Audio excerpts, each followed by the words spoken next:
The hospital discharge papers felt light in my hands, but the weight of returning to real life pressed heavily on my shoulders. 3 weeks after a stroke that doctors called moderate but concerning, I was finally going home. At 67, I had stared mortality in the face and emerged grateful for a second chance. "Mrs. Wilson, do you have someone picking you up?" Nurse Chen asked, her kind eyes assessing my stability as I rose from the wheelchair. "Hospital policy for all discharges, regardless of how well you could walk." "My son should be here any minute," I replied, checking my phone again. No messages from Eric, which wasn't entirely surprising. Punctuality had never been his strong suit, something I'd made excuses for since he was late to kindergarten 3 decades ago. "I can wait with you in the lobby," she offered, clearly reluctant to leave me alone. "That's not necessary. I'm sure he's just stuck in traffic." The familiar words flowed automatically, the same explanation I'd given to teachers, employers, and even Eric's ex-girlfriends over years of missed appointments and broken commitments. As Nurse Chen reluctantly left, I settled into a lobby chair, my small suitcase beside me. After 20 minutes, I called Eric's cell phone for the 3rd time, straight to voicemail. "Eric, honey, I'm waiting at the hospital entrance. Please call me when you get this." A familiar worry gnawed at my stomach, the same anxiety that had shadowed me through Eric's turbulent adolescence, his dropped college courses, his series of almost career breakthroughs, and his ongoing financial temporary setbacks. At 42, my younger son still lived like a man expecting life to begin tomorrow, once his luck finally turned. After an hour, I gave up waiting and called a taxi. The driver, a grandfatherly man with salt and pepper hair, helped me with my suitcase and asked about my hospital stay. "Stroke," I explained simply. "But I'm one of the lucky ones. No permanent damage." "You have family at home?" he asked kindly. "A son," I said, the automatic pride in my voice a reflex developed over years of defending Eric to others. "He must have gotten tied up with something important." The driver nodded without comment, his eyes in the rearview mirror, holding a wisdom that suggested he recognized a mother's familiar excuse-making. As we approached my modest ranch-style home in the suburbs of Phoenix, a sense of unease grew stronger. The front yard, which Eric had promised to maintain during my hospital stay, was visibly neglected. Newspapers piled up on the driveway despite my subscription being on vacation hold, and my carefully tended rose bushes drooped in the Arizona heat, clearly unwatered for days. "Would you like me to wait until you get inside safely?" the driver offered, clearly concerned. "That's very kind, but I'll be fine," I assured him, tipping generously from the emergency cash I kept in my wallet. The house key was where it always was, under the ceramic turtle in the garden, despite my having given Eric his own key years ago. Inside, the disarray made my heart sink. Dishes piled in the sink, takeout containers on the coffee table, and the distinct smell of neglect hanging in the air. This wasn't just a day or two of bachelor living. This was prolonged absence. I moved slowly through the house, cataloging the evidence of Eric's disregard for his promises to "take care of everything, Mom, don't worry." The plants were dying, mail overflowed from the basket, and my bedroom, which should have been untouched, showed signs of having been thoroughly searched. My jewelry box sat open on the dresser, its contents disturbed. With trembling hands, I reached for the small velvet pouch where I kept my wedding ring, the one piece I didn't wear in the hospital because my fingers had been swollen. The pouch was empty. My husband Robert's voice seemed to whisper in my memory. "Margaret, that ring isn't just gold and diamonds. It's 3 generations of Wilson women. My grandmother survived the Depression without selling it. Promise me you'll pass it down." Cold realization washed over me as I moved to my home office. The bottom drawer of my desk, where I kept my financial documents, had been forced open, the lock broken. The folder containing my bank statements and checkbook was missing. So was the emergency cash box that held $2,000. With growing dread, I found my laptop and logged into my bank account, something Eric had helped me set up years ago, insisting I give him the password. "Just in case you need help with online banking, Mom." The screen loaded, revealing numbers that couldn't possibly be correct. My checking account, 4218. My savings account, $236.75. My certificate of deposit, closed, penalty for early withdrawal applied.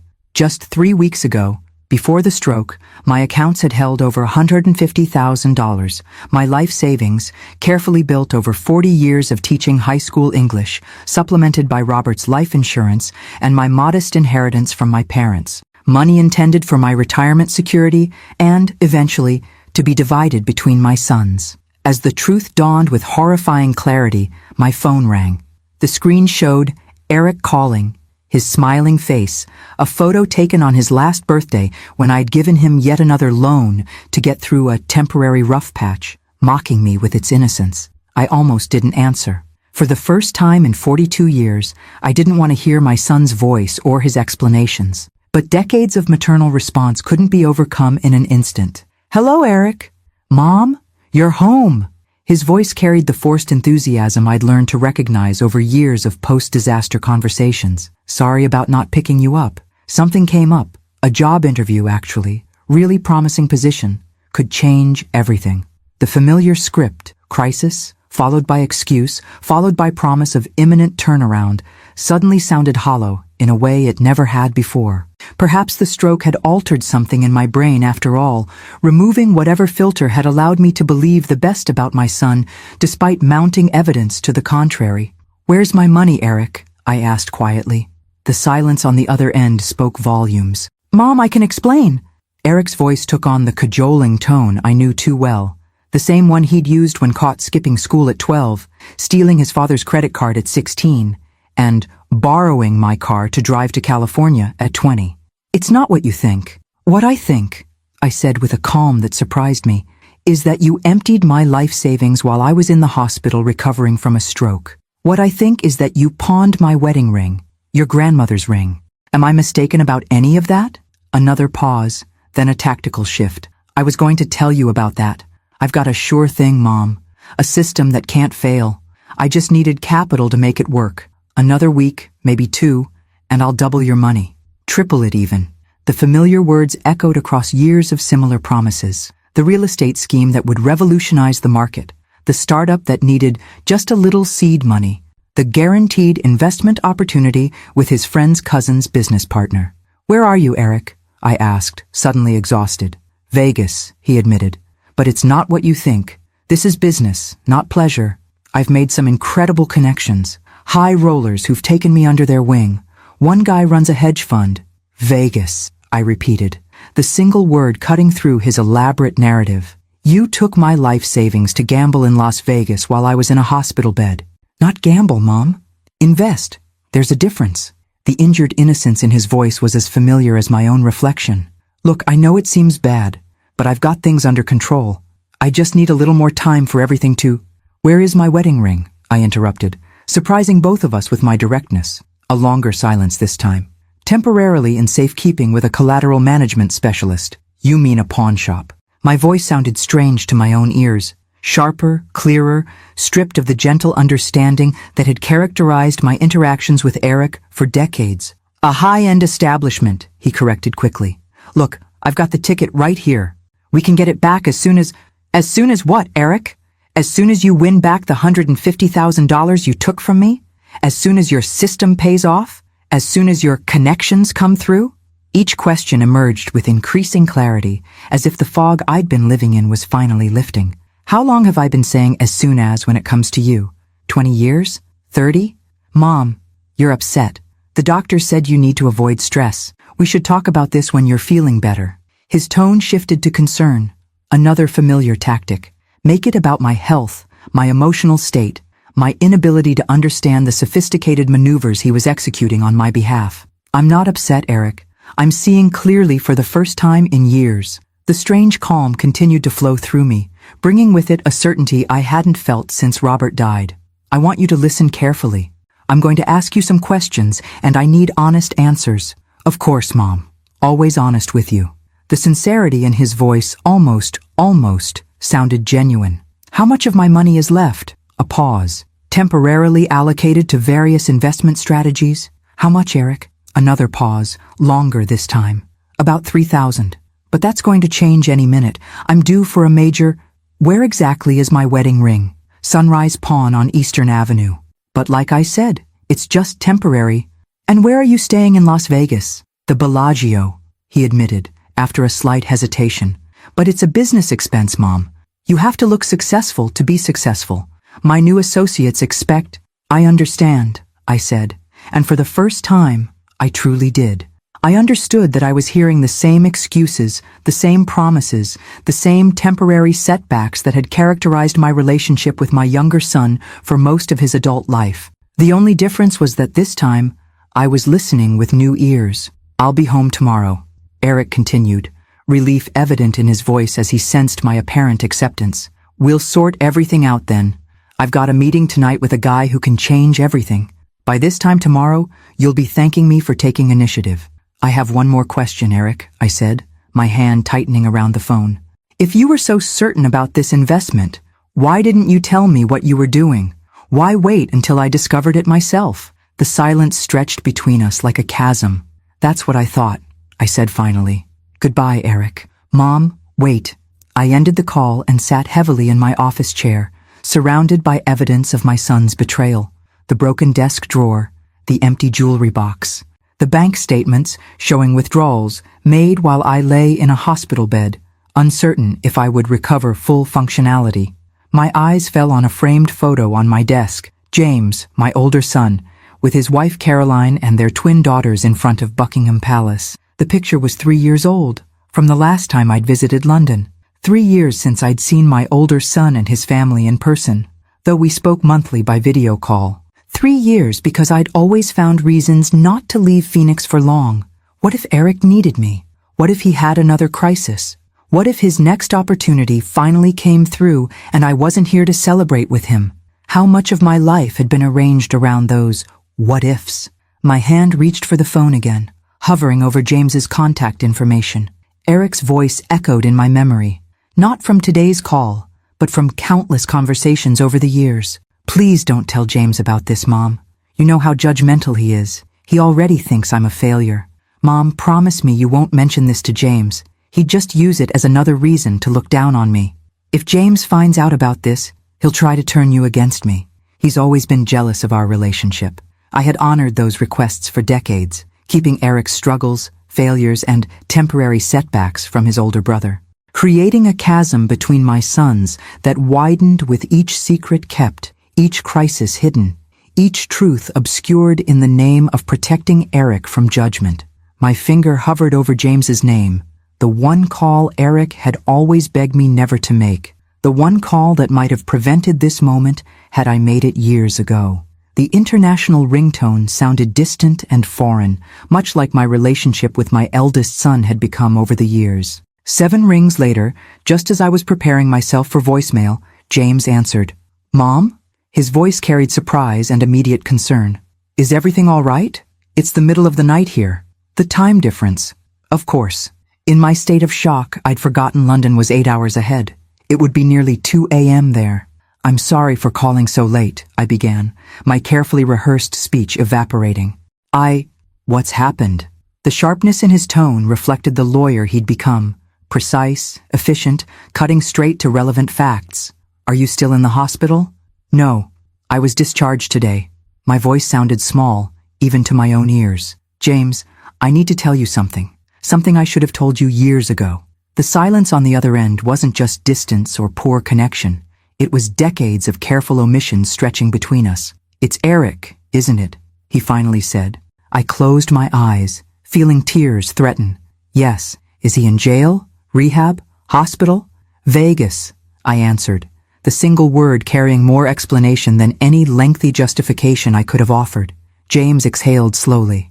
What's he done this time, Mom? The question unlocked something in me.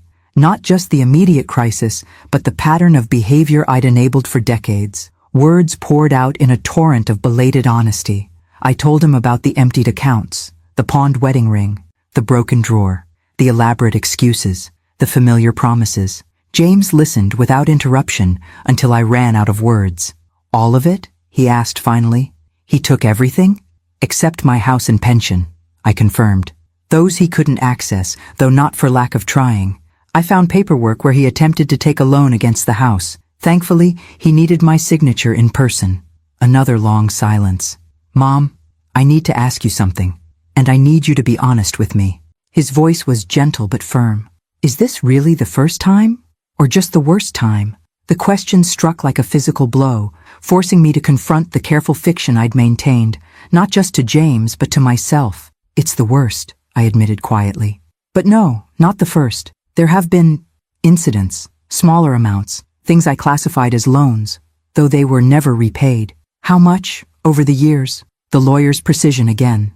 I had never calculated the total, never wanted to see the number that would reveal the magnitude of my enabling. But in the clarity of this moment, rough figures assembled themselves with uncomfortable accuracy.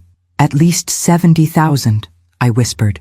Before this, James's sharp intake of breath carried across oceans. And you never told me.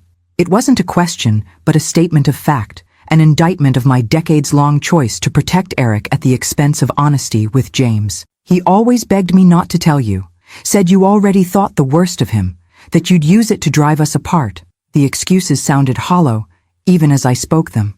And you believed that. Again, not a question.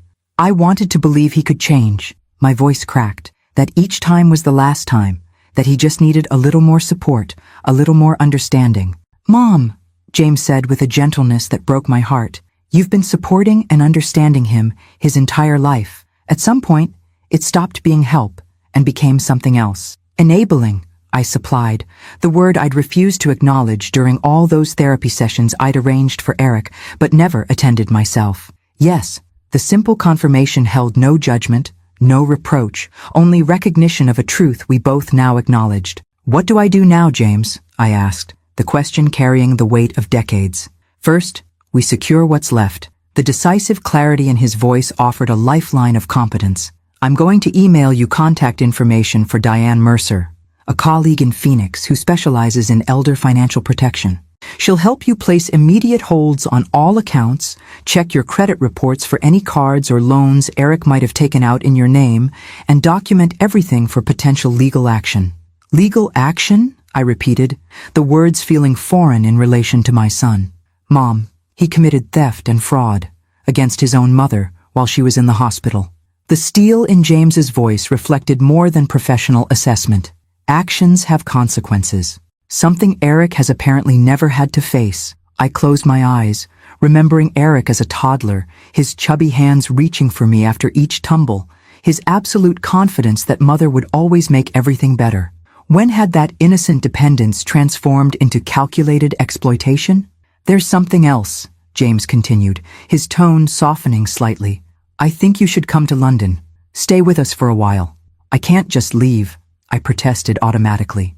My house? My responsibilities? Eric is a 42-year-old man who just stole his mother's life savings, James interrupted. And your house will still be there when you return. You need distance, Mom. Perspective. And frankly, protection from whatever scheme he tries next when he runs out of money in Vegas. The automatic objections rose to my lips, the same protective instincts that had shielded Eric from consequences his entire life. But something had shifted fundamentally inside me. Some essential understanding of where maternal love ended and harmful enabling began. I'll think about it, I said finally. That's a start. The relief in his voice was palpable. Now about the immediate situation. When is Eric coming back from Vegas? Tomorrow, he says, with explanations and promises, I'm sure.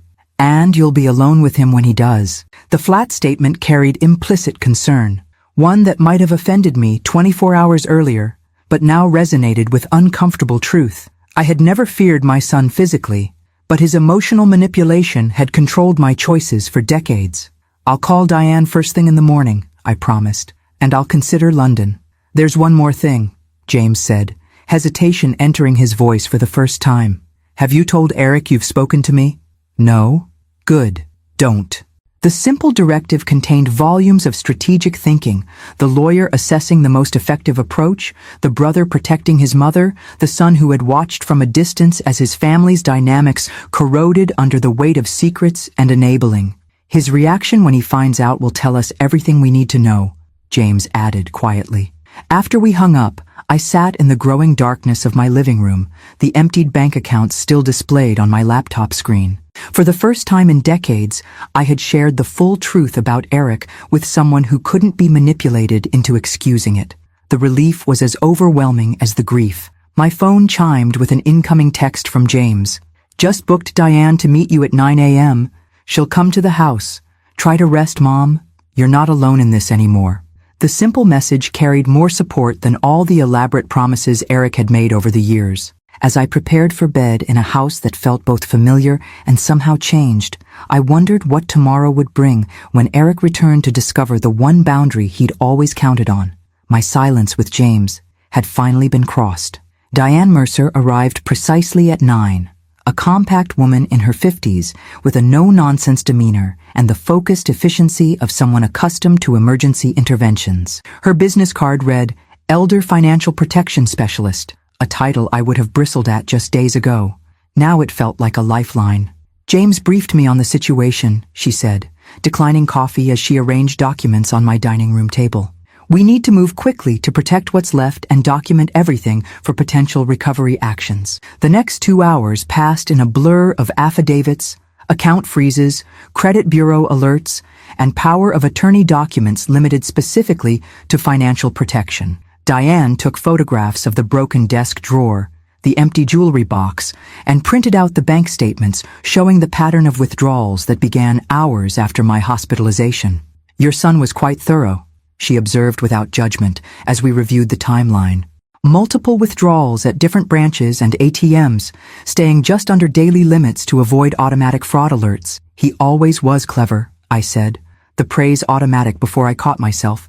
Just never applied it to anything constructive. Diane's eyes held understanding rather than pity. Mrs. Wilson, I want you to know that what you're experiencing is unfortunately common. Adult children exploiting parents, particularly widowed mothers, happens across all education levels and social backgrounds. This isn't about your intelligence or awareness. It's about the trust we naturally extend to our children. Her words offered small comfort against the magnitude of betrayal, but they helped dislodge some of the shame that had settled like a stone in my chest. What happens when he comes back? I asked as she packed her briefcase. That depends on your decision about pursuing legal action, she replied carefully. The documentation we've prepared today preserves that option without committing you to it yet. The most important thing now is maintaining clear boundaries. Clear boundaries. The concept seemed almost foreign after decades of blurry, shifting lines with Eric, where each transgression moved the threshold of acceptable behavior just a little further. I've scheduled a locksmith to arrive at noon to change your locks, Diane continued. James mentioned you're considering visiting London. I think that would be wise, at least until the immediate situation stabilizes. After she left, I sat at my dining room table surrounded by the paperwork of betrayal. Each form and affidavit a testament to trust violated and maternal love exploited. The house felt unnaturally quiet, as if holding its breath for the confrontation to come. I didn't have to wait long. At 1:17 p.m., a taxi pulled up in front of my house. Eric emerged, looking surprisingly polished in clothes I suspected were newly purchased with my money. His confident stride up the walkway faltered slightly at the sight of the locksmith's van in the driveway. I watched through the living room window as confusion crossed his face, followed by the calculation I'd seen countless times before.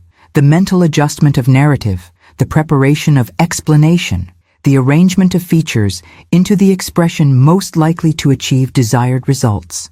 When he tried his key in the new lock, I opened the door before he could ring the bell. Mom! Surprise quickly transformed into the warm smile that had melted my resolve so many times before. You changed the locks? You didn't need to do that. I have a key. He moved to embrace me, but I stepped back, maintaining the physical boundary Diane had encouraged. His arms dropped, confusion flickering across his face before the smile reasserted itself. You look great. Hospital obviously took good care of you, much better than when I visited last week. The casual lie, he hadn't visited once during my 3-week stay, slid out with practiced ease. Come in, Eric, I said, my voice steadier than I expected. We need to talk. His expression shifted as he entered the living room and saw the papers spread across the dining table. The locksmith, finishing the installation of a new deadbolt on the back door, nodded respectfully as he passed. What's all this? Eric asked, his tone carefully calibrated between curiosity and concern. Mom, you shouldn't be stressing yourself with paperwork right after a stroke. I told you I'd handle everything. Yes, You certainly did handle everything, I agreed, watching his eyes flicker between my face and the bank statements clearly visible on the table. For a moment, he seemed to consider continued denial, but something in my expression must have signaled the futility of that approach. His posture changed subtly, shoulders dropping, eyes widening, hands opening in a gesture of supplication that had accompanied countless confessions over the years. "Mom, I know how this looks," he began, his voice dropping to the contrite tone I knew so well. "But it's not what you think. I was trying to help you. Invest your money before inflation ate it all away. The financial advisors at the hospital said stroke recovery can take years, and your savings wouldn't last." There were no financial advisors at the hospital, Eric. The calm in my voice surprised even me. Just as there was no job interview yesterday, no hedge fund manager in Vegas, no system that can't fail. He blinked rapidly, recalibrating. "Okay, I didn't explain it well. I was trying to protect you from worrying. The opportunity came up suddenly, and I knew if I told you, you'd be conservative as always. Sometimes you have to take risks to get ahead, Mom. Risks with your own money, perhaps, not with your mother's entire life savings." I gestured to the chair across from me. "Sit down, please." He remained standing, wariness replacing contrition. "What are all these papers? Are those legal documents? Mom, you know you shouldn't sign anything without me reviewing it first. People take advantage of seniors all the time." The irony might have been amusing in different circumstances. "I'm well aware of people taking advantage," I replied. "That's why I've frozen all my accounts, placed a fraud alert on my credit report, and documented the unauthorized withdrawals you made while I was hospitalized." His face paled slightly, the practiced smile faltering. "That's crazy, Mom. I was authorized. You've always let me help with your finances. Remember when I set up your online banking? You gave me the passwords yourself, for emergencies and assistance, not to empty my accounts for gambling in Las Vegas." "It wasn't gambling." The flash of anger, quickly suppressed but revealing, was familiar. The pattern of our interactions had always followed this progression: denial, then justification, then momentary anger when those failed, followed by emotional manipulation. It was calculated investment with proven return potential, and it's going to pay off. I just need a little more time. "Where is my wedding ring, Eric?" The direct question seemed to catch him off guard. His hand moved unconsciously to his pocket, where I could see the outline of what was likely a pawn ticket. "Temporarily secured as collateral," he said, recovering quickly. "Completely safe. I'll retrieve it next week when what? When your ship comes in? When your system finally pays off? When your connections come through?" Each question seemed to physically impact him, his confident posture diminishing with each one. "I've been hearing those promises for 20 years, Eric. They've never once materialized." His eyes narrowed slightly, sensing a shift in our familiar dynamic. "What's happened to you, Mom? This isn't like you. Someone's been influencing you, filling your head with suspicions." His gaze fell on the legal papers again. "Who have you been talking to?"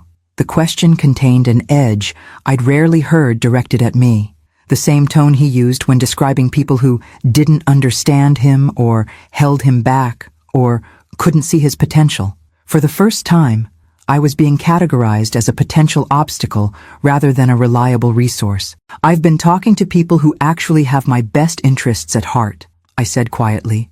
"Now I'd like you to leave." He stared at me as if I'd started speaking a foreign language. "Leave? Mom, you just got out of the hospital. You need someone to take care of you. I came back specifically to help you recover." "You came back because you ran out of money in Vegas," I corrected gently. "And I've made other arrangements for my recovery." Something shifted in his expression then, calculation giving way to genuine alarm as he realized the usual patterns weren't working. The manipulative smile disappeared, replaced by something harder and more authentic than anything I'd seen from him in years. "What other arrangements?" he demanded. "What have you done, Mom?" The question hung between us, laden with implications. What I'd done was finally recognize the true nature of our relationship. What I'd done was stop protecting him from the consequences of his actions. What I'd done was make the call he'd always feared. But I wasn't ready to reveal that particular card yet. "I've arranged for my financial protection," I said simply. "Now please, leave my house. You no longer have my permission to be here." His laugh held no humor. "You can't be serious. This is ridiculous. I'm your son. Yes, you are, and I love you. But love doesn't mean allowing someone to steal from me. It doesn't mean enabling destruction. The words I'd never been able to say before flowed with surprising ease. I'm asking you to leave now, Eric. Don't make me call someone to escort you out. For a moment I glimpsed something unfamiliar in his eyes, something raw and unfiltered by manipulation or calculation. Fear, perhaps, or the dawning recognition that something fundamental had changed. This isn't over, he said finally, backing toward the door. You're not thinking clearly. The stroke, the medication, it's affecting your judgment. When you're feeling better, you'll understand what I was trying to do for you.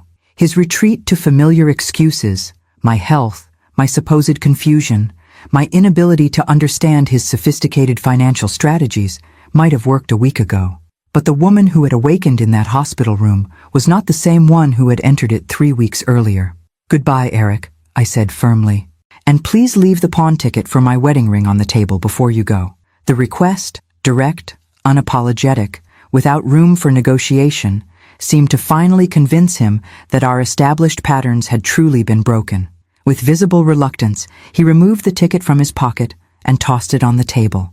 You'll regret this, Mom, he said from the doorway, his tone holding more petulance than threat, when you realize what I was trying to do for us. After he left, I sat in the sudden silence of my house, feeling both hollowed out and somehow fuller than before, emptied of illusions, but filled with a clarity that had been missing for decades. The confrontation had unfolded almost exactly as James had predicted, following the pattern of manipulation that had become so familiar I'd stopped recognizing it. But Eric hadn't yet discovered the most significant boundary I'd crossed. He didn't know about the call to James. That revelation, and his reaction to it, still waited in the wings, the final act in a play that had been running far too long. The next 24 hours passed in a blur of preparation and reflection. James and I spoke twice more, finalizing arrangements for my visit to London.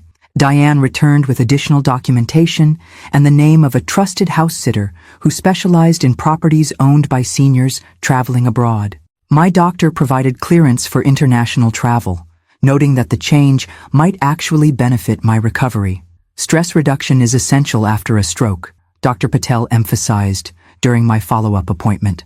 And from what you've described, this situation with your son is exactly the kind of chronic stress you need to distance yourself from. Throughout these practical preparations, Eric maintained a strategic silence. No calls, no texts, no appearances at my door. The quiet felt ominous rather than peaceful, like the stillness before a storm. James had warned me to expect this. He's regrouping, my older son had explained, recalculating his approach.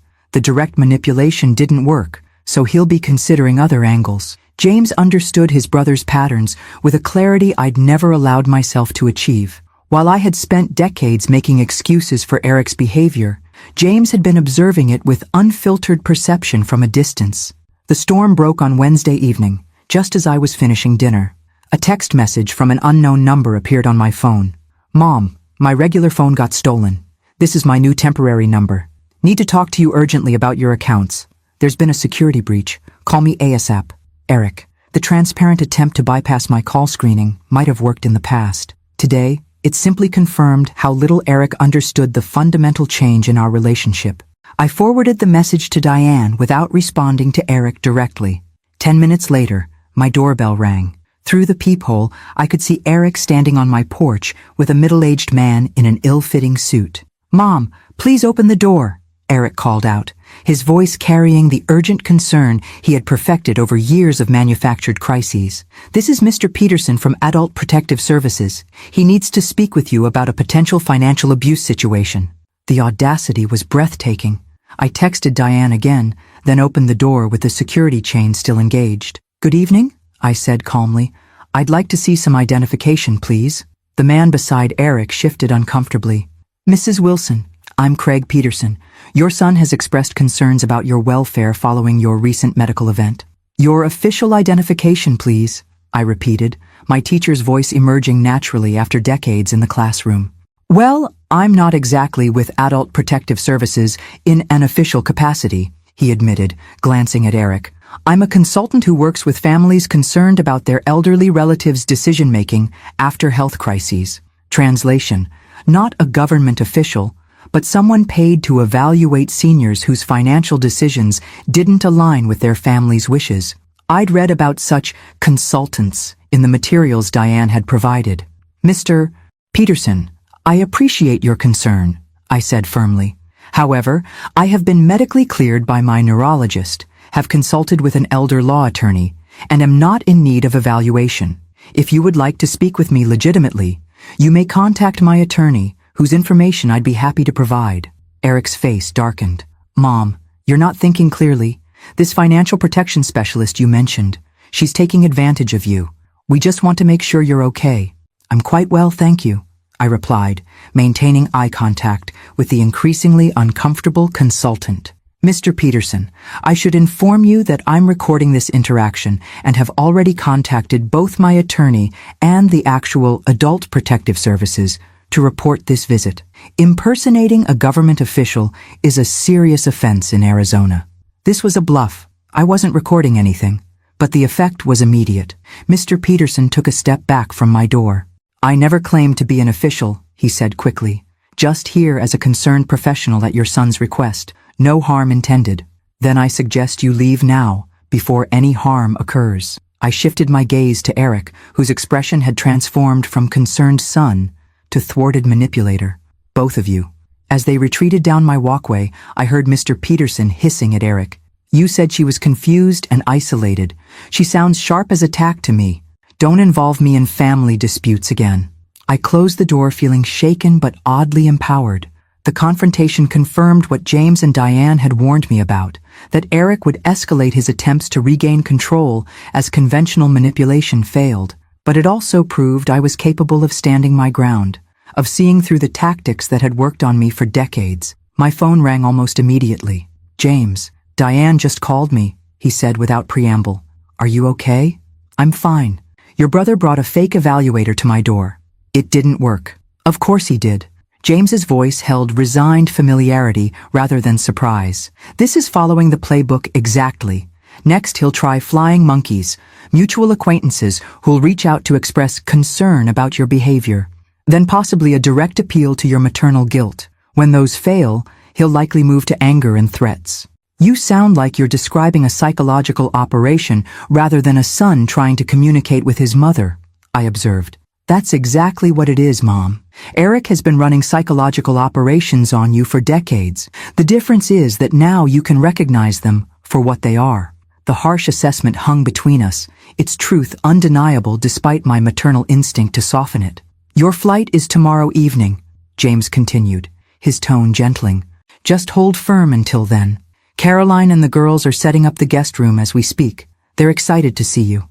The thought of my granddaughters, now 15 and navigating the complex world of adolescence, brought a smile to my face. How much of their growing up had I missed while managing Eric's perpetual crises? I'm looking forward to it, I said honestly, more than I can express. After hanging up, I continued my packing with renewed purpose. The small suitcase I'd brought home from the hospital now held carefully selected clothes for an extended stay abroad, my first real vacation in nearly a decade.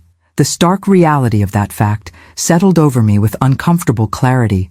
How had I allowed my world to shrink so completely around Eric's needs and demands? The answer, of course, was incrementally, one canceled plan at a time, one emergency after another, one rationalization built upon the previous, until my life had narrowed to waiting for the next crisis, the next request, the next promise of change that never materialized. My phone chimed with incoming texts. Mom, please talk to me. You're making a huge mistake. People are taking advantage of your vulnerable state. Then, I was only trying to help you. Everything I've done has been for us, for our future. And finally, if you go through with whatever you're planning, you'll regret it. Some things can't be undone. The progression from plea to justification to veiled threat followed exactly the pattern James had predicted. I set the phone aside without responding, continuing my methodical packing as night settled over Phoenix. Tomorrow I would board a plane to London, putting physical distance between myself and the manipulative dynamics that had defined our relationship for too long. But the most significant distance had already been established. The emotional and psychological boundaries I'd finally found the strength to enforce. The one phone call Eric had always feared had become the catalyst for my long-delayed liberation. My last day in Phoenix dawned clear and bright, the desert light streaming through windows I'd carefully locked and checked twice the night before. Diane had arranged for a car service to take me to the airport, insisting it was safer than leaving my own car in long-term parking under the circumstances. The circumstances being, though neither of us said it explicitly, the unpredictable reactions of a son who had just lost his primary source of financial support and manipulation. As I finished my final preparations, the doorbell rang. Through the peephole, I saw not Eric, but Helen Martinez, my neighbor of 15 years and occasional coffee companion. Her expression bore the worried frown I'd come to recognize as the universal signal of someone who had recently spoken to my son. The flying monkeys James had predicted, right on schedule. "Margaret," Helen began when I opened the door, her voice pitched with concern. "I ran into Eric at Starbucks this morning. He's terribly worried about you. Says you've been making some concerning decisions since your stroke. Is everything all right?" I invited her in, offering coffee more out of habit than genuine hospitality. As we settled at my kitchen table, the same spot where we'd shared dozens of conversations over the years, I considered how to respond. "Eric is understandably upset," I said carefully. "I've recently discovered that while I was in the hospital, he emptied my bank accounts and pawned my wedding ring to fund a gambling trip to Las Vegas." Helen's eyes widened, coffee cup frozen halfway to her lips. "He what?" "He took my life savings, over $150,000, along with emergency cash and family heirlooms." The simple facts, stated without emotional embellishment, carried their own weight. "But he told me you were being influenced by scammers," Helen said, confusion evident in her expression. "That you'd fallen for some kind of elder fraud scheme, that you're planning to leave the country based on their manipulation." I nodded, understanding exactly how Eric had framed the narrative. "I am leaving the country today, but to visit my older son in London, a trip I've postponed for years because I was always afraid to leave Eric unsupervised for too long." The admission carried a shameful recognition of my own enabling patterns.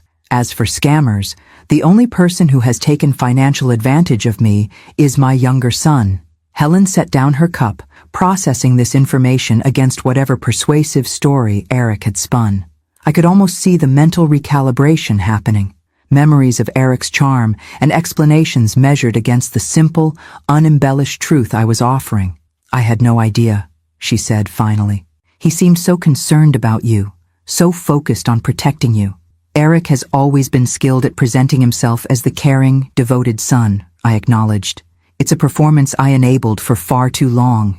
After Helen left, somewhat dazed but no longer a proxy for Eric's manipulation, I completed my final preparations. The house sitter would arrive that afternoon. The security system was updated with new codes Eric didn't know, and Diane had arranged for regular property checks by a local service. My phone continued its steady stream of messages from Eric, each one employing a different emotional lever he'd successfully used in the past. "Mom, please don't do this. I'm worried sick about you. I know I made a mistake, but cutting me off completely is cruel. After everything I've done for you over the years. What about my housing situation? You know my apartment lease is up next month. Where am I supposed to go? If you leave like this, don't expect things to be the same when you come back. Some bridges can't be rebuilt." Each message revealed a different facet of the manipulation that had characterized our relationship. Concern, guilt, dependency, threat. Each one designed to provoke a specific response that would maintain his access and control. For the first time, I could see these tactics clearly for what they were. The stroke hadn't just been a health crisis. It had somehow cleared away the fog of maternal justification that had clouded my perception for decades. At 3 o'clock, the doorbell rang again. This time, it was Carmen from the car service, arriving early to ensure we wouldn't be rushed. As she loaded my suitcases into the town car, I took one last look at the house that had been my home for 30 years, where Robert and I had raised our boys, where I'd lived alone since his death, where I'd gradually surrendered my independence to Eric's carefully orchestrated dependencies. When I returned, it would be as someone different. Someone who had finally found the strength to love her son without enabling his destruction. Whether Eric could accept that new reality remained to be seen.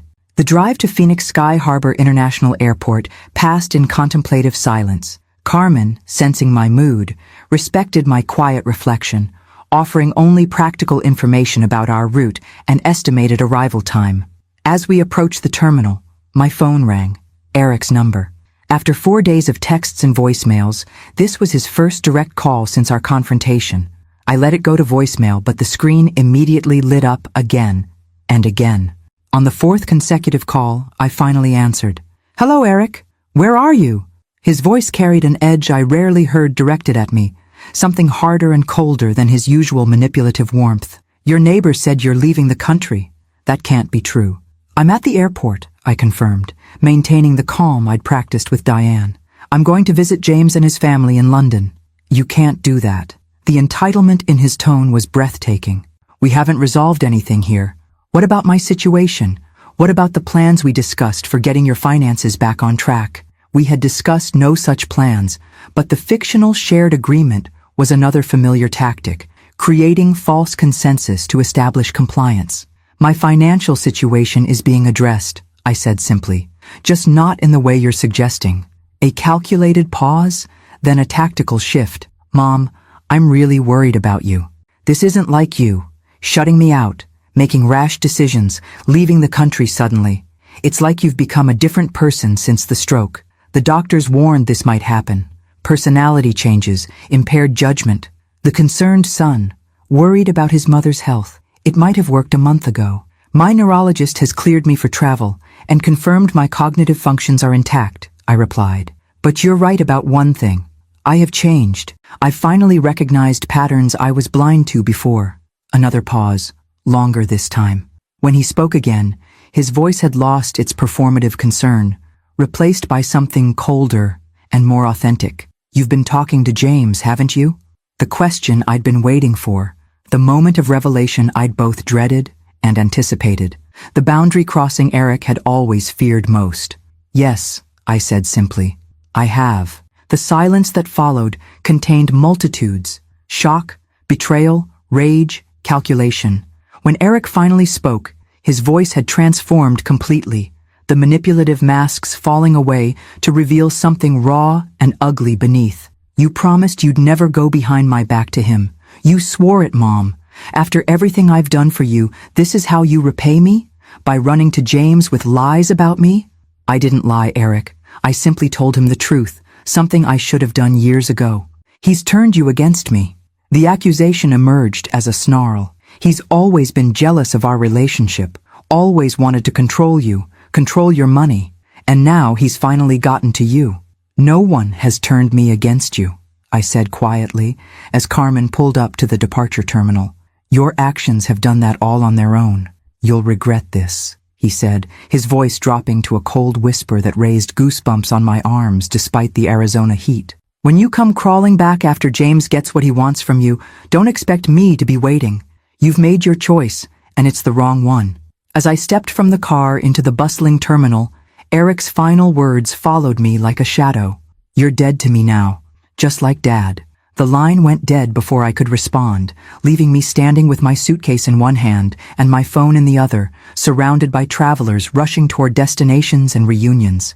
The cruelty of his parting shot, invoking Robert, whose death had devastated us both, should have broken me. Instead, it confirmed what James, Diane, and my own awakening clarity had been telling me. The son I thought I knew, the son I had protected and enabled and excused for decades, was largely a creation of my own wishful thinking. As I made my way through security and toward the international terminal, I felt both lighter and heavier, unburdened by the weight of denial I'd carried for so long, but laden with the grief of seeing my son clearly for perhaps the first time. The flight to London would take 11 hours. Somewhere over the Atlantic, I would leave behind not just a continent, but a lifetime of enabling that had served neither of us well. What awaited on the other side remained uncertain, but it would begin with truth, the foundation that had been missing from my relationship with Eric for far too long. London greeted me with characteristic drizzle and overcast skies, the soft gray light, a gentle contrast to Phoenix's relentless sunshine. As I emerged from customs at Heathrow, weary from the long flight but curiously energized, I scanned the waiting crowd for familiar faces. "Gran!" Twin voices called out in unison, and suddenly my granddaughters were there, Sophia and Emma, 15 years old and vibrating with excited energy. Behind them stood James and Caroline, smiling broadly despite the early hour. The girls reached me first, enveloping me in enthusiastic hugs that nearly toppled my luggage cart. They had grown so much since our video calls, transforming from the children I remembered into young women on the cusp of adulthood. Their identical faces, James's eyes, Caroline's smile, beamed up at me with genuine delight. "We've been counting down the days," Emma announced, taking control of my cart with cheerful authority. "We've planned everything. The museums you'll love, the gardens that are blooming now, even a weekend in Bath where they filmed those Jane Austen adaptations you're always talking about. We redecorated the guest room too," Sophia added. "Dad said you might stay for a while, so we wanted it to feel properly yours." As the girls chattered happily, James stepped forward to embrace me, a rare physical demonstration from my usually reserved older son. "Welcome to London, Mom," he said softly. "You made it." Those 3 simple words carried layers of meaning beyond the obvious. Acknowledgement of the difficult decision, the emotional boundary crossing, the long-delayed prioritization of this relationship over the constant crises of the other. Carolyn hugged me next, her warmth a balm after the tensions of the past week. "We're so glad you're here," she said, her slight Scottish accent still noticeable after decades in England. "For however long you need." The drive from Heathrow to their home in Hampstead passed in a blur of conversation and reconnection. The girls dominated the discussion, updating me on school achievements, social developments, and the various activities they had planned for my visit. Their enthusiasm created a protective bubble of normalcy that allowed me to temporarily set aside the painful confrontation with Eric and the uncertain future awaiting my return to Phoenix. James and Caroline's home, a lovely Victorian townhouse on a tree-lined street, welcomed me with warmth that had nothing to do with central heating and everything to do with the obvious thought that had gone into my arrival. The guest room had indeed been transformed, with fresh flowers on the nightstand, a small bookshelf filled with novels I'd mentioned enjoying during our video calls, and framed photos of family moments I'd missed over the years. "We thought you might like to rest before dinner," Caroline said, showing me where everything was located. The girls wanted to prepare a welcome feast. "They've been practicing recipes all week." "That sounds lovely," I replied, genuinely touched by the effort. "Though I may need a short nap first to adjust to the time difference." Left alone in the peaceful room, I finally allowed myself to fully process the magnitude of what had happened. Not just Eric's betrayal and our confrontation, but my presence here in London, prioritizing this branch of my family after years of focusing primarily on Eric's constant needs. As I unpacked my suitcase, placing carefully folded clothes into drawers and hanging others in the wardrobe, I noticed a small wrapped package on the pillow that I'd initially overlooked. The card attached simply read, "Welcome Gran," in twin handwriting. Inside was a beautiful leather-bound journal with my initials embossed on the cover, along with a note explaining it was for recording my London adventures and any other thoughts you might need to work through. The thoughtfulness of the gift, acknowledging both the joy of my visit and the difficult circumstances that had prompted it, brought unexpected tears. After a brief nap, I joined the family downstairs to find the dining room transformed for a celebration. The girls had indeed prepared a feast: roast chicken, vegetables, and James's favorite treacle tart for dessert. A hand-lettered banner reading, "Welcome to London, Gran," hung across one wall. Decorated with drawings of London landmarks and family inside jokes I was surprised they remembered from our limited time together. "A toast," James said, raising his glass once we were all seated, "to new beginnings and long overdue reunions." As glasses clinked and conversation flowed, I felt a curious sensation of homecoming, not to a place, but to relationships untainted by manipulation and hidden agendas. The contrast between this genuine warmth and the calculated performances that had characterized my interactions with Eric threw my decades of enabling into stark relief. Later that evening, after the girls had gone to bed, James, Caroline, and I sat in their comfortable living room with cups of tea. The time had come for the conversation we'd been gently avoiding during the welcoming festivities. "How are you really doing, Mom?" James asked, his lawyer's precision momentarily set aside in favor of simple concern. "I'm processing," I admitted. Everything happened so quickly.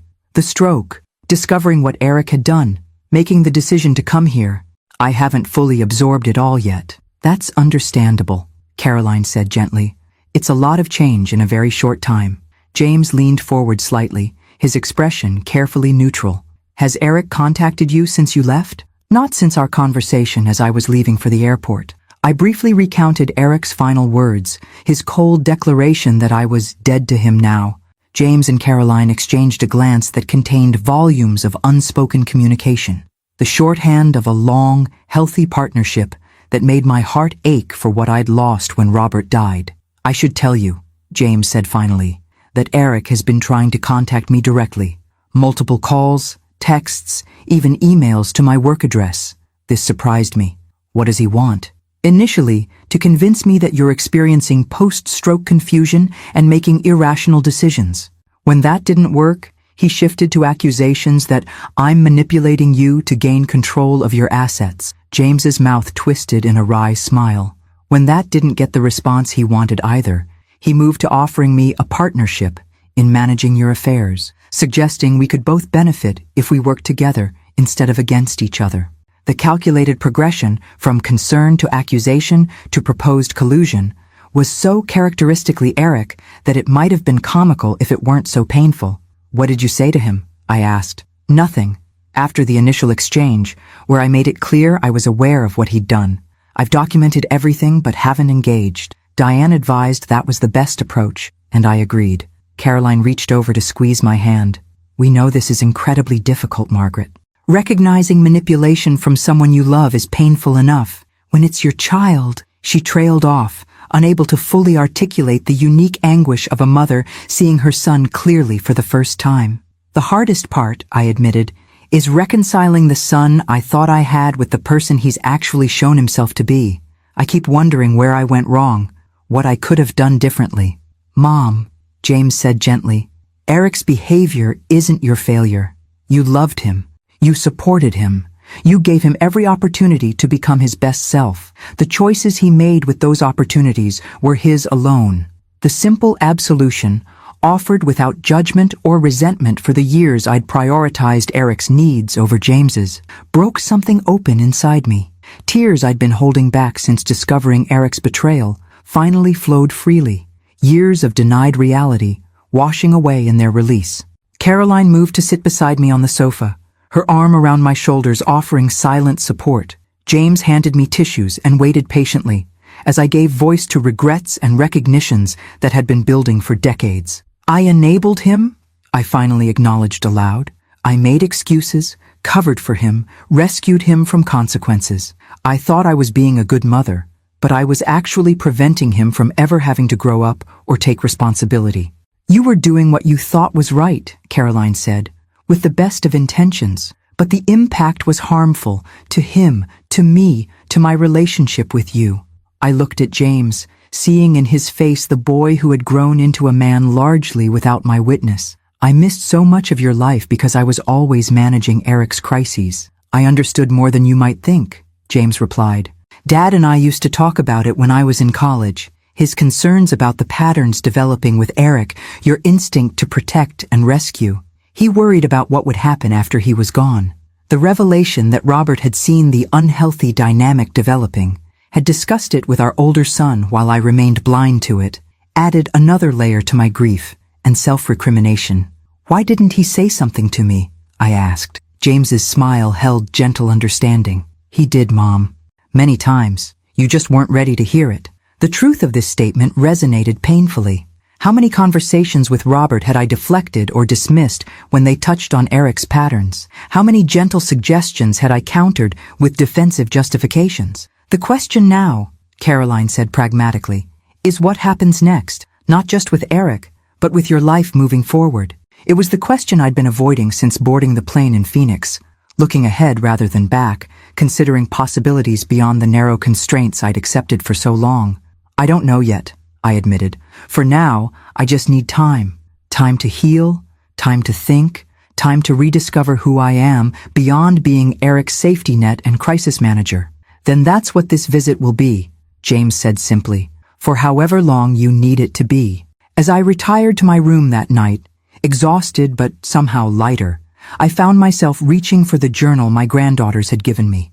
On the first blank page, I wrote a single sentence. Today, I began to understand the difference between loving a child and enabling his destruction. It wasn't much, just one small truth among many I would need to face in the weeks ahead. But it was a beginning. And for tonight, that was enough. London worked its gentle magic over the following weeks. Spring bloomed across the city, parks transformed with explosions of daffodils and cherry blossoms, and I slowly found my footing in this new, unburdened reality. The girls proved to be enthusiastic tour guides, proud to show their American grandmother the city they called home. James and Caroline created space for healing without pressure, their home offering sanctuary without interrogation. My days developed a rhythm that felt both novel and nurturing. Mornings often began with coffee in their small garden, watching urban birds flit among budding branches. Afternoons might include exploring museums with the girls, walking Hampstead Heath with Caroline, or sometimes simply reading in peaceful solitude, an activity that had become increasingly rare in Phoenix as Eric's demands consumed more of my attention and energy. 3 weeks into my stay, I realized with a start that I had gone entire days without thinking about Eric or the situation awaiting my eventual return.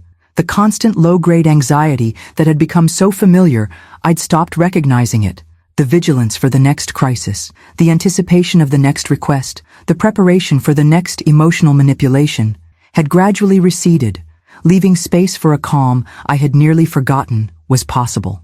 "You look different," Sophia observed one afternoon as we sat in the National Gallery, contemplating Turner's atmospheric landscapes. "More present."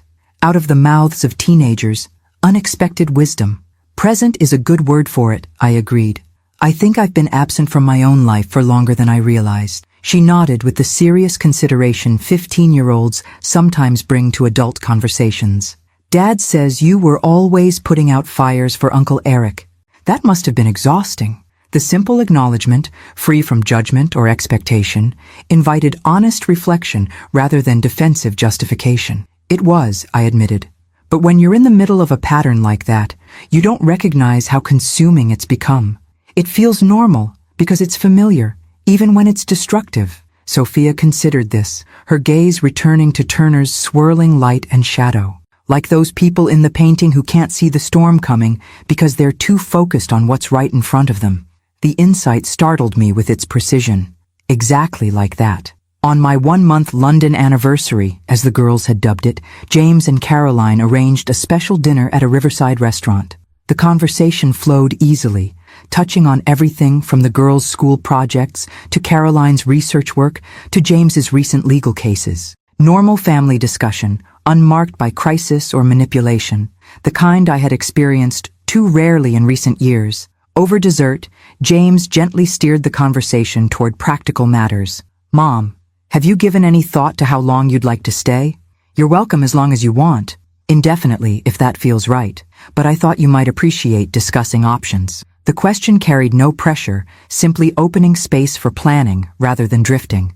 Another contrast with Eric's approach, where discussions of the future were always framed to engineer specific outcomes rather than explore genuine possibilities. "I've been thinking about it," I acknowledged. "As wonderful as this has been, I do need to return to Phoenix eventually. My house is there, my medical providers, my community." "And Eric," Caroline added gently. "Yes," I agreed, "though I'm still determining what that relationship looks like moving forward." James nodded. "Diane has been keeping me updated on the practical side. Your house sitter reports everything is secure, your accounts remain protected, and there have been no further attempts to access your finances."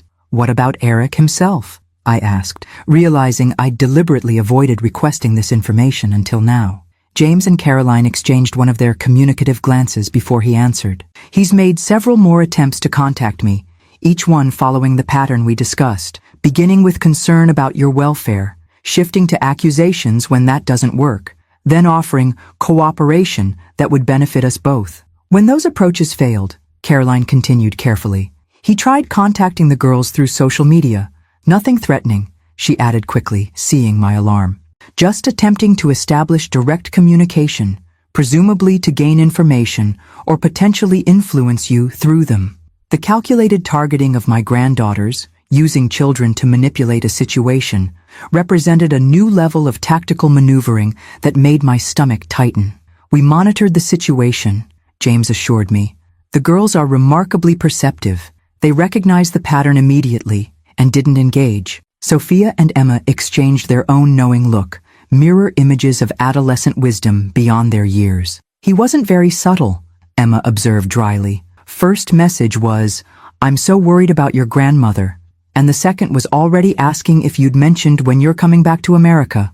"We talked about it with Dad," Sophia added, "about how some people try to use kids as information pipelines between adults. We've seen it with friends whose parents are divorced." Their matter-of-fact assessment, free from the emotional entanglement that had clouded my own perception for decades, highlighted how clearly manipulative behavior can appear when viewed without the distortion of enablement. "Beyond these attempts at contact," James continued, "Diane reports that Eric appears to have moved in with a friend after being unable to renew his apartment lease. He's made no further attempts to access your house or accounts." The practical update created a curious mixture of maternal concern and necessary detachment. I still cared about Eric's welfare, would always care, regardless of his actions, but I was learning to separate that care from responsibility for managing his adult life. "I think I'd like to stay through May," I said, making the decision as I spoke it. "That would give me 2 more weeks here, then return to Phoenix in early June when the worst heat hasn't yet set in." "Perfect timing," Caroline said warmly. "That gives us the bank holiday weekend to take that trip to Bath we've been planning." As dinner concluded and we strolled along the Thames embankment, lights reflecting on the dark water, I felt a deepening certainty about the path forward. Returning to Phoenix wouldn't mean returning to old patterns. The boundaries I'd established, both practical and emotional, would remain firmly in place, allowing for potential healing without enabling further destruction. Later that night, I added another entry to the journal that had become a trusted companion during my London stay. "The greatest challenge of motherhood isn't protecting your children from consequences, but finding the courage to let them face the reality their choices have created. True love sometimes means stepping back rather than rushing in, a lesson it has taken me far too long to learn." 2 days later, an email arrived from Diane with news that shifted my planning once again. The local police had contacted her as my legal representative. Eric had been arrested for attempting to pawn stolen jewelry. The items in question had been taken from the home of the friend who had offered him temporary housing. The cycle of manipulation, desperation, and self-destruction had continued in my absence, finding new targets when I was no longer available to rescue and enable. The knowledge brought grief, but also confirmation that my boundaries had been necessary, not just for my own protection, but for any hope of Eric eventually confronting the reality of his choices. With James's support, I arranged for limited legal assistance for Eric, ensuring he had proper representation without directly intervening in the consequences of his actions. It was a delicate balance, maintaining basic maternal care without slipping back into the enabling patterns that had characterized our relationship for decades. That evening, as I sat in the garden watching spring twilight settle over London, Caroline joined me with cups of tea. "Difficult news today," she observed simply. "Yes," I accepted the tea gratefully, though not entirely surprising. "What are you thinking?" Her question carried genuine curiosity rather than agenda, another refreshing contrast with my interactions with Eric. "That I've spent years trying to prevent exactly this kind of situation," I replied, after careful consideration. Every intervention, every loan, every excuse I made for his behavior was supposedly to keep him from hitting rock bottom. But in reality, I was just postponing the inevitable while enabling the patterns that made it more likely. Caroline nodded. "Rock bottom is different for everyone. Some people need to reach it before change becomes possible.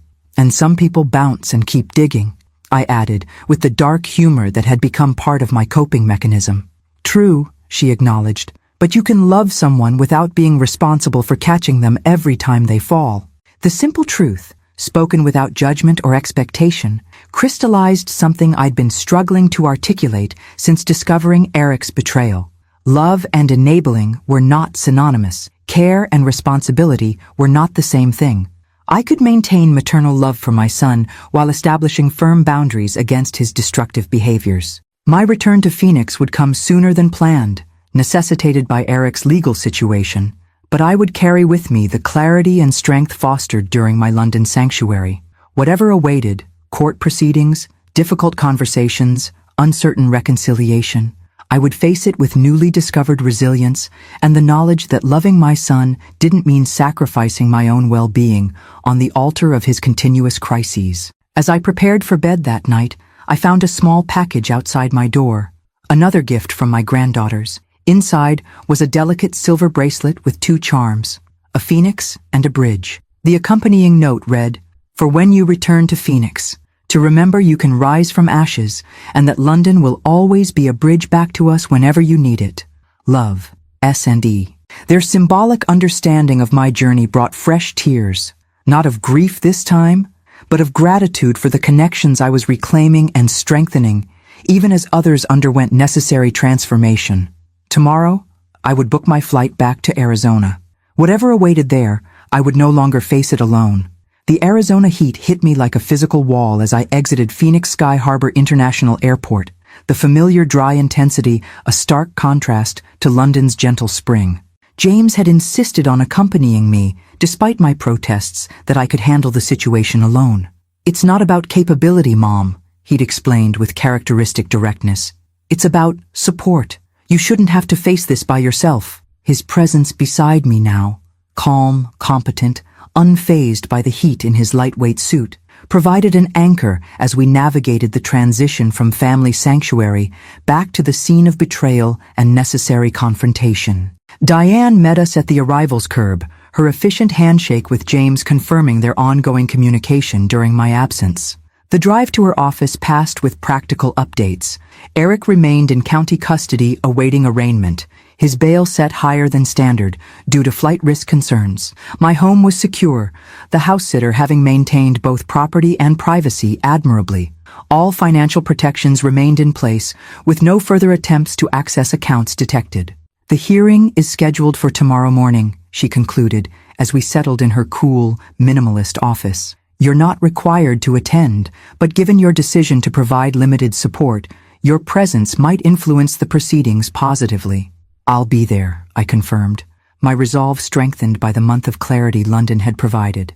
"Not to rescue, but to witness." James nodded approvingly, understanding the significant distinction. The next phase unfolded with precise practicality, reviewing legal documentation, establishing clear parameters for the support I was willing to provide, and preparing for possible scenarios at tomorrow's hearing. Throughout the process, I maintained the calm certainty that had gradually replaced anxiety during my time away.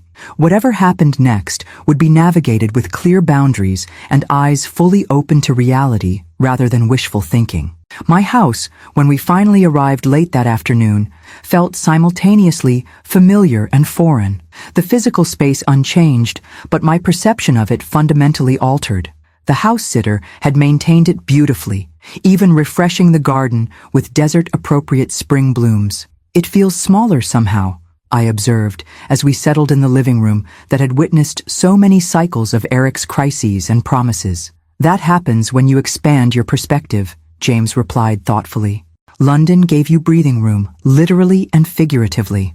That evening, as James took a business call in the guest room, I found myself drawn to Eric's old bedroom, preserved largely unchanged since his high school years, despite his having lived independently, at least nominally, for over 2 decades.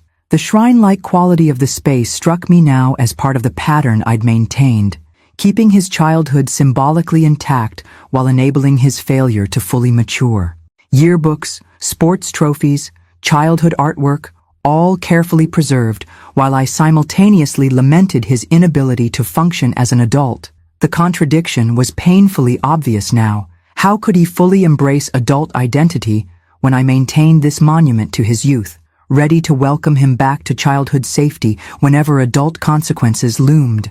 With sudden clarity, I opened the closet and found empty boxes from the garage. By the time James finished his call, I had methodically packed most of the room's memorabilia, leaving only the furniture and basic decor. "Spring cleaning?" he asked from the doorway, observing my systematic dismantling of the shrine.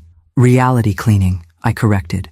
"This room has been waiting for a 17-year-old boy to return for 25 years. That boy doesn't exist anymore, and maintaining this pretense hasn't helped the man he became. James nodded, understanding without need for further explanation. Need help with those boxes? Together we carried them to the garage, stacking them neatly along one wall, preserved but no longer enshrined, neither discarded completely nor centrally displayed. A metaphor, perhaps, for the relationship I hoped might eventually be possible with my younger son. Morning arrived with desert clarity, the sharp light and distant mountains creating a backdrop of stark beauty for the difficult day ahead. I dressed carefully in clothing that projected calm capability rather than either maternal softness or punitive severity, a balance I had considered thoughtfully while packing in London.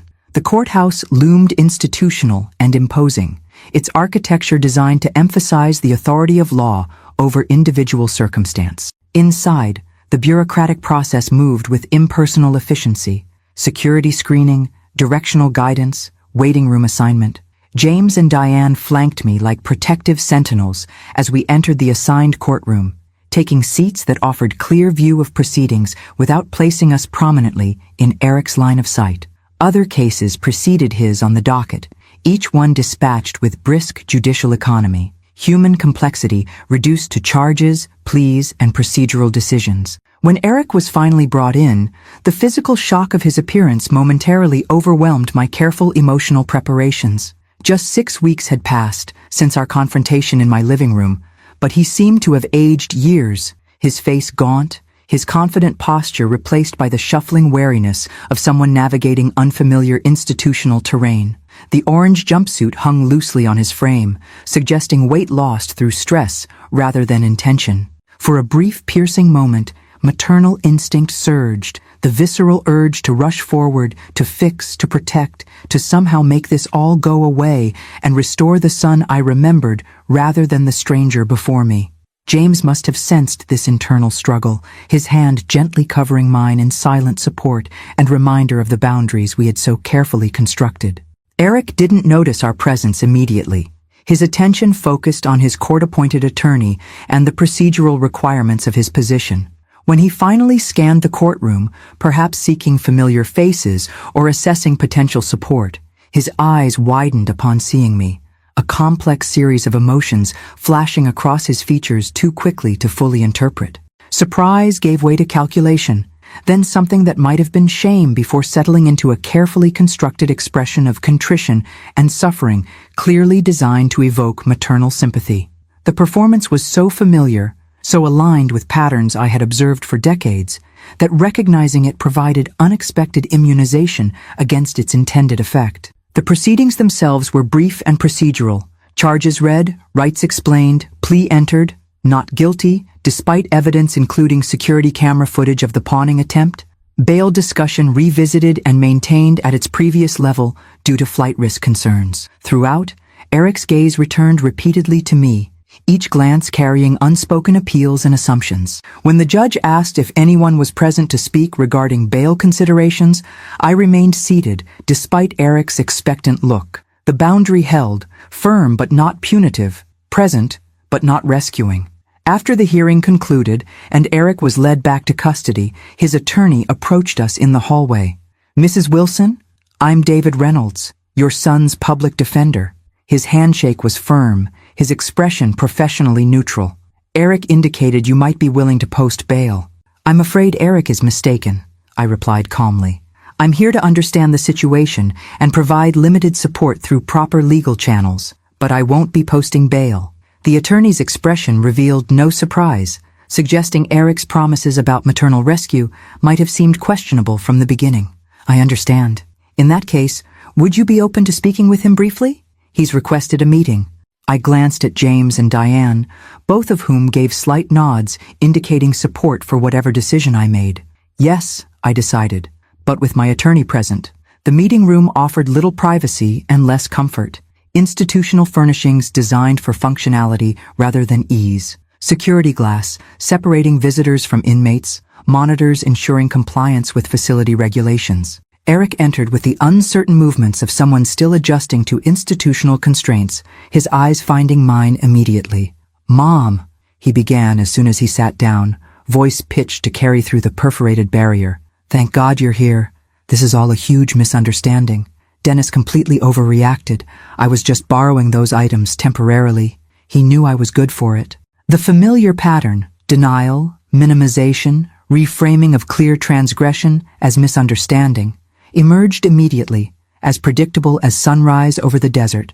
The security camera at the pawn shop suggests otherwise, I replied quietly. His expression flickered momentarily before regaining its earnest appeal. Look, I was desperate. After what happened with you, I had nowhere to turn, no resources, no support system. I was literally homeless when Dennis took me in. What was I supposed to do? The attempt to transfer responsibility, to position his theft as my fault for withdrawing financial support, was another familiar tactic, one that had successfully triggered my guilt reflexes for decades. You were supposed to make better choices, Eric, I said simply. As we all are. His facade cracked slightly, frustration bleeding through. Why are you being like this? Why did you come back from London, if not to help me? Is this James's influence? Has he finally turned you against me completely? No one has turned me against you, I replied, maintaining calm despite his escalating emotion. Your actions have created this situation, not James, not me. So you're just going to let me rot in jail? Your own son? After everything I've done for you over the years? His voice rose, drawing a warning glance from the monitoring officer. The question hung between us, its premise so fundamentally inverted from reality that it momentarily left me speechless. After everything he had done for me? The breathtaking reversal of our actual relationship history revealed how completely Eric had reconstructed our past to position himself as caretaker rather than dependent. Eric, I said finally, leaning slightly forward, I'm here because I'm your mother, and I care about your welfare. But caring doesn't mean enabling behaviors that harm yourself and others. It doesn't mean shielding you from the natural consequences of your choices. What does that even mean? He demanded, frustration sharpening his tone. It means you're abandoning me when I need you most. Some mother, the attempted guilt trigger, challenging my maternal identity itself, might once have shattered my resolve. Today, it simply confirmed the necessity of maintaining firm boundaries. I've arranged for you to have proper legal representation, I explained calmly. I've also connected your attorney with information about rehabilitation programs that work with the court system for cases involving addiction issues. I don't have addiction issues, he snapped. I have money issues. Issues that would be solved immediately if you just post bail and provide basic support like any normal parent would. I met his gaze steadily. The path forward isn't through me providing financial rescue again. It's through you finally facing the reality your choices have created. His expression hardened, calculation replacing appeal as he realized standard manipulation tactics weren't working. Fine. If that's your position, don't expect anything from me in the future. When you're old and need care, remember this moment. The threat, linking future caregiving to current compliance, represented his ultimate leverage attempt, one that might have devastated me 6 weeks earlier. Now, it simply revealed the transactional nature of his understanding of family relationships. I love you, Eric, I said quietly as I rose to leave. That hasn't changed and won't change, but how we relate to each other must change if there's any hope for healing. As James and I drove away from the detention facility, the morning sun illuminated the mountains surrounding Phoenix with stark clarity, every crevice and contour visible in the brilliant light, no detail obscured by shadow or distance. It seemed an appropriate metaphor for this new phase of my relationship with Eric, painful in its clarity, but ultimately more honest than the comforting shadows of denial had ever been. You did well, James observed simply, as we navigated back toward my house. It didn't feel like a victory, I admitted. It wasn't meant to be, just necessary. The simplicity of his assessment, free from both celebration and condemnation, offered the perfect closing note to this first difficult encounter. Not victory, not defeat, just necessary reality, finally acknowledged after decades of elaborate evasion. The call I had made from my hospital room, the one Eric had always begged me never to make, had indeed changed everything. Not by magic or immediate transformation, but by finally introducing truth into a relationship long sustained by mutual fiction. His reaction, anger, manipulation, attempted guilt transference, simply confirmed how necessary that truth had been. What came next remained uncertain, dependent on choices Eric alone could make. But for the first time in decades, those choices would not be made within the artificial environment of maternal rescue and enablement. They would be made in the clarifying light of reality, harsh, perhaps, but offering the only genuine path toward potential healing.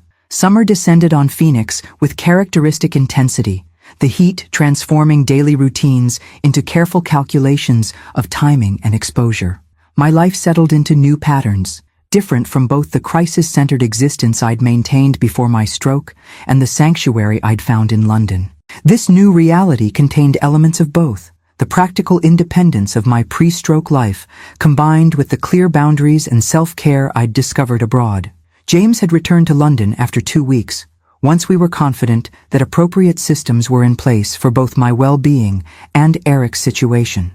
His departure came with firm plans for Christmas in London and regular video calls that now included actual conversation rather than crisis management disguised as updates. Eric's legal process unfolded with bureaucratic deliberation. The evidence against him, security footage, pawnshop records, witness statements, eventually led his attorney to recommend a plea agreement rather than trial. The final arrangement included restitution to his friend Dennis, 12 months probation, mandatory addiction counseling, and community service. Throughout these proceedings, I maintained the boundaries we had established, present but not rescuing, supportive of recovery efforts but not enabler of avoidance.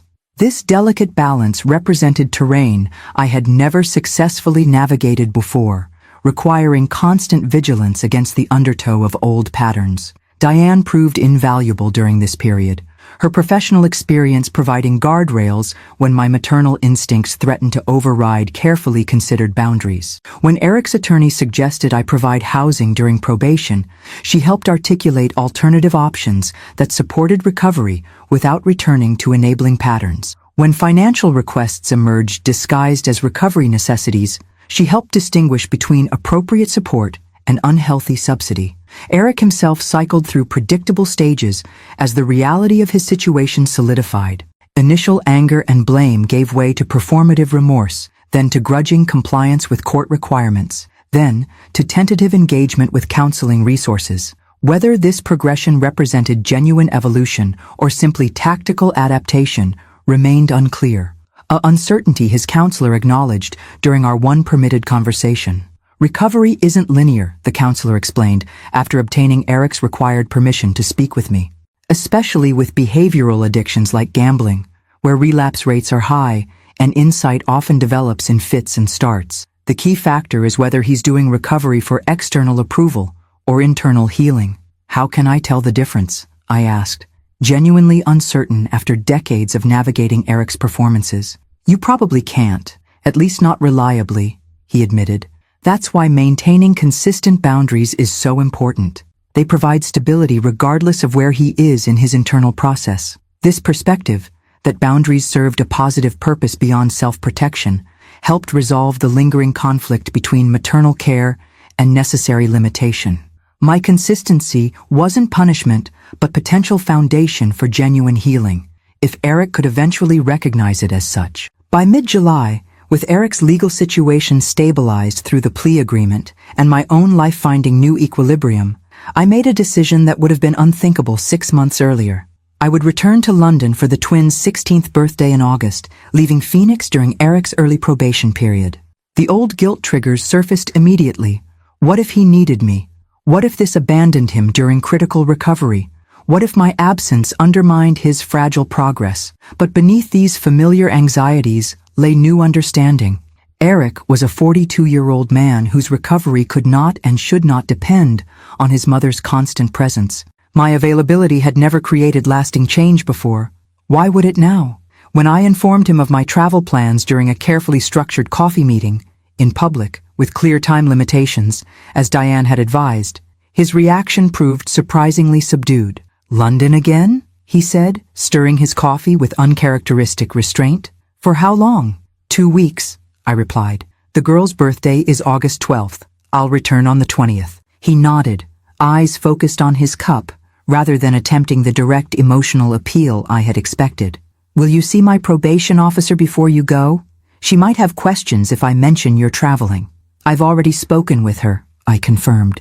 She has contact information for both me and Diane if anything urgent arises. Another nod, still without meeting my gaze. Then, unexpectedly, bring the girls something from me? For their birthday? The request, small, specific, focused on others rather than himself, represented such departure from his typical patterns that it momentarily caught me off guard. Of course, I said. Did you have something in mind? Not really. A slight shrug, then finally direct eye contact. Maybe something that says Phoenix or Arizona, so they remember they have family here too. The sentiment behind this request, recognition of family connection beyond immediate self-interest, contained a hint of something I hadn't seen from Eric in years. Awareness of his place within a larger family system rather than as its central focus. Whether this represented momentary tactical adjustment or genuine shift remained uncertain. Experience had taught me to approach apparent changes in Eric's perspective with measured optimism rather than wholesale belief. But the request itself, modest, and consideration of others, warranted acknowledgement. I think they'd like that, I said simply. My second journey to London carried none of the desperate escape quality of the first. This was not flight from crisis, but deliberate choice to nurture important relationships. A distinction that transformed everything from packing decisions to emotional preparation. Where my first trip had been reactive, this one was proactive. Where that one had been necessary sanctuary, this one was chosen connection. The girls greeted my arrival with the same enthusiasm, but less protective concern than my first visit. Their 16th birthday celebration, a combination of traditional family dinner and modern teen party with friends, provided joyful immersion in their expanding world. I presented them with carefully selected Arizona gifts, authentic Native American jewelry, chosen with their individual tastes in mind, accompanied by the small Phoenix figurines Eric had eventually selected after multiple text exchanges about options. These are from your Uncle Eric, I explained, as they unwrapped the small glass birds, each one slightly different in color and posture. He wanted you to have something that represented Phoenix, and also the idea of renewal. The girls exchanged glances with the silent communication of twins before Sophia asked carefully, "How is he doing? After everything?" The question contained mature recognition of complex family dynamics beyond their direct experience, awareness that their uncle's situation involved more than the simplified explanations they had received during my first visit. "He's working through a difficult process," I replied honestly. "The legal issues are being resolved through a plea agreement, and he's participating in counseling for his gambling addiction.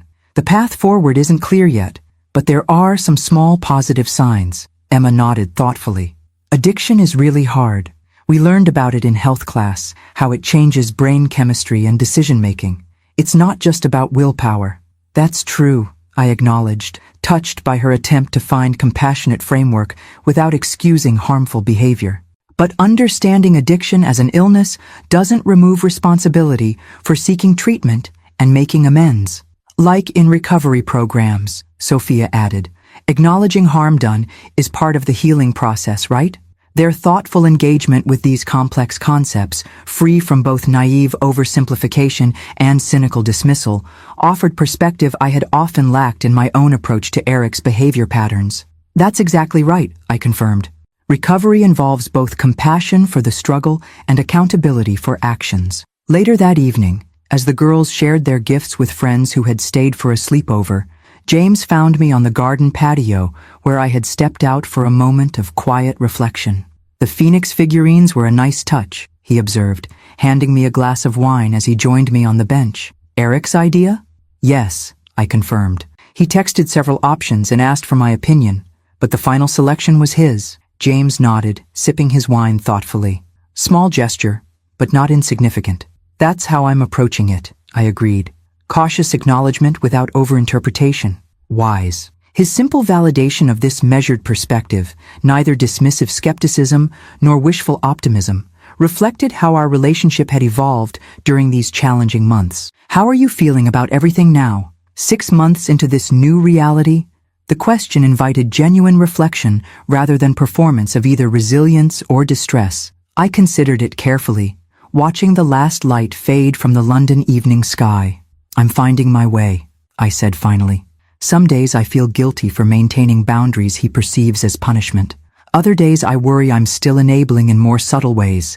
But mostly, I'm learning to live my own life again while still caring about his. That balance is the hardest part, James observed. Caring deeply without being consumed by someone else's choices. Exactly. We sat in comfortable silence for a moment, the distant sounds of teenage laughter drifting from the house, a reminder of life continuing to unfold in positive directions despite difficult circumstances. "Do you remember what Dad used to say?" James asked suddenly. "Love is support, not subsidy." The quote, one of Robert's characteristic pithy observations, brought unexpected tears to my eyes. How often had my late husband tried to gently guide me toward the very boundaries I had only established after hitting my own rock bottom through Eric's betrayal? "I remember," I acknowledged. "I just wasn't ready to understand what it meant." "He knew that," James said gently. "He also knew you'd find your way eventually. He always believed in your strength, even when you couldn't see it yourself." The validation, connecting my current journey to Robert's long-held faith in capabilities I had only recently recognized, offered healing continuity across years of loss and challenge. Perhaps I wasn't belatedly rejecting Robert's wisdom, but finally growing into alignment with it. When I returned to Phoenix in late August, the scorching summer showed no signs of relenting, but my internal landscape had continued its gradual transformation. The contrast between my London and Phoenix lives remained stark, but I now carried elements of both within me. The clear boundaries and self-respect cultivated abroad, combined with the resilience and determination forged in the desert heat. Eric and I established a new pattern of limited structured contact, coffee every other week, brief check-ins about practical matters, careful navigation of recovery process without either complete disengagement or enmeshed oversight. Whether this represented the beginning of healthier relationship or merely transitional arrangement remained uncertain, its future dependent on choices neither of us could fully predict. What had become clear, however, was that my own happiness and well-being no longer hinged on Eric's choices or outcomes. I could hope for his healing while living my own life fully. I could maintain appropriate maternal care without sacrificing my reclaimed independence. I could love him without enabling destruction, his or mine. The phone call I had made that afternoon after discovering his betrayal, the one he had always begged me never to make, had indeed changed everything, though not in the catastrophic way he had feared. It had broken patterns of secrecy and enabling that had served neither of us well. It had reconnected me with the son I had inadvertently neglected, while focusing on the one who demanded constant attention. It had opened pathways to relationships with granddaughters now emerging into young womanhood. Most importantly, it had initiated my own recovery from decades of unhealthy enabling disguised as maternal devotion.